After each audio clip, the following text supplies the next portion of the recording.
o motivo de hoje é a gente trazer a tecnologia para dentro da nossa casa, entender de que forma nós devemos usá-la, preservando a integridade mesmo da família, porque nós sabemos que existem muitos casos de deepfakes na internet. Então a gente vai entrar um pouquinho nesse conceito para que você entenda como funciona e principalmente saber que tipo de ações a gente pode ter para prevenir essas questões que são de segurança verdadeiramente, né?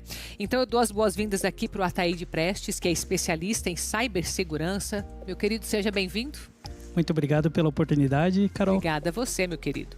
Bom, vamos falar principalmente dos cuidados que a gente tem que ter, acho que com as fotos das crianças, dos jovens, né, dentro de casa, acho que da família como um todo, porque muito dessa tecnologia, pelo menos o início dela foi de um compartilhamento, como se fosse um álbum digital, né? Ela começou com essa ideia, com esse hábito. E hoje a gente já tem, digamos assim, alguns cuidados que a gente tem que tomar mais, ou sempre foi assim, sempre foi necessário esse cuidado com a cibersegurança? É que o acesso ele não era tão facilitado como é hoje em dia, através de planos das operadoras, então isso está muito fácil. Tá muito acessível, você tinha planos pré-pagos e tinha uma dificuldade um pouco maior. Hoje, com as facilidades que tem, já fica bem mais fácil e o número de pessoas que você tem acessando as suas plataformas é muito maior. Entendi. Antigamente você falava assim, eu tenho 100 amigos em redes sociais, eu tenho 50 amigos. Hoje em dia, para você ter poucos, você tem R$1.000. E quem que consegue... mil seguidores, pessoas, por exemplo. 1.000 seguidores. Mas quem que consegue nomear, por exemplo, 1.000 pessoas que ela conhece? Sim. E realmente, aquelas 1.000 pessoas que estão te seguindo, que estão te acompanhando ali, elas realmente são suas amigas? Então fica muito difícil de você colocar isso numa balança, o que você pode colocar ali.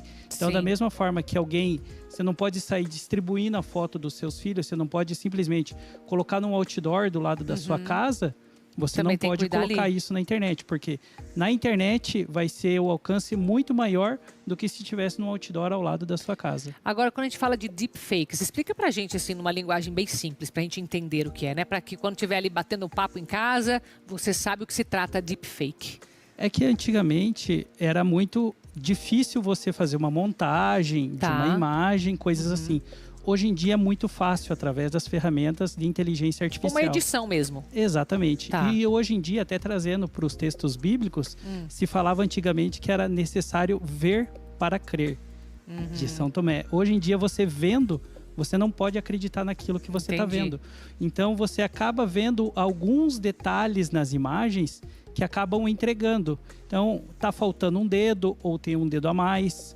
Os dentes da pessoa às vezes está deformado, algum detalhe no olho. Então são esses pequenos detalhes que você vai ver através das imagens que às vezes passa despercebido, que às vezes não tem, né? Que acaba entregando realmente que aquela imagem é feita. E hoje, com a inteligência artificial, novas ferramentas são criadas quase que diariamente e você tem que estar muito atento a esses detalhes para que realmente não caia em mentiras na internet. Mas então essas deepfakes são fotos ou vídeos falsos? Fotos ou vídeos falsos. A partir de um verdadeiro ou ele pode ser criado? Ele pode ser criado do zero. Também. Então você pode criar um personagem e aquele personagem você colocar em locais, em situações muitas vezes até constrangedoras. Entendi. E daí acho que entra o grande perigo é esse, de utilizar de repente uma foto de um familiar, de um filho, para algo falso e que vai denigrir aquela imagem e que vai acabar também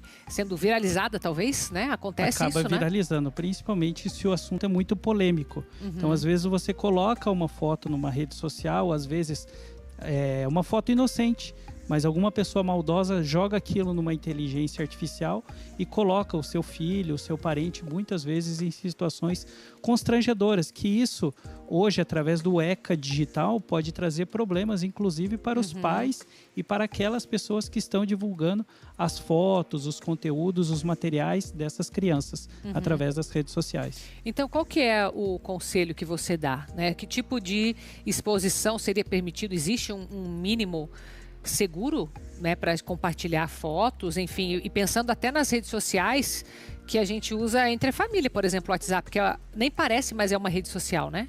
É uma rede social, sim, de conversa ali, mas de repente, se eu vou mandar uma foto para você, que segurança que eu tenho, que às vezes não tem um terceiro que está tendo acesso ao seu celular, se exatamente naquele momento que eu mandei para você, você pode ter deixado o seu celular vulnerável, então eu mandei a foto para você, eu tenho segurança na pessoa que eu estou mandando.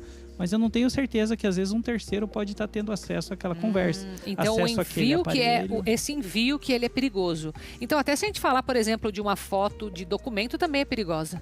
Com certeza, principalmente assim. Não somente a foto, mas quando você manda um conteúdo para alguém, uma senha de algum aplicativo. Hoje em dia, senhas de aplicativos de streaming, por exemplo, tem muita gente que compartilha isso.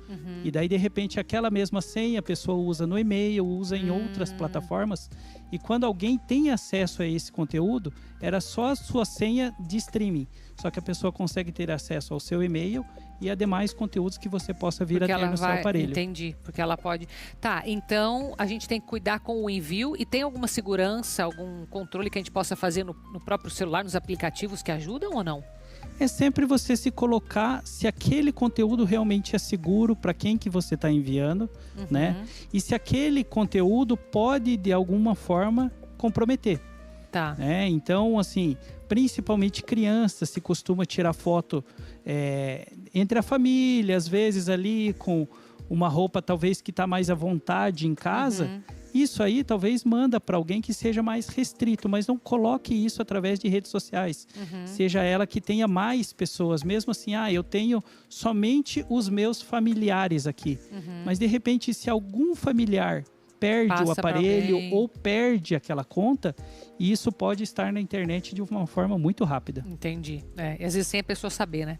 Com certeza. Exatamente. Temos que cuidar, né, da nossa família. Taíde, muito obrigada por estar aqui com a gente. Sempre bem-vindo à TV Evangelizar. Muito obrigado pela oportunidade. Obrigada a você.